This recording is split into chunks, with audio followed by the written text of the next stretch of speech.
Family bonds are very important. Today, my Tao tip could help you nurture the precious connections with your family and the loved ones. First, cultivate compassion. Practice 大慈悲, which is greatest compassion, to create understanding, empathy, and love with your family. Second, communication is key. Practice open and honest dialogue with mutual respect to promote harmony.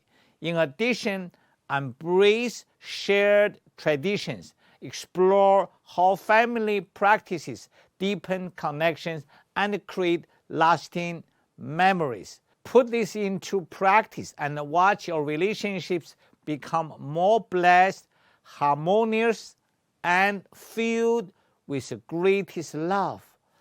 Love you, love you, love you. Thank you, thank you, thank you.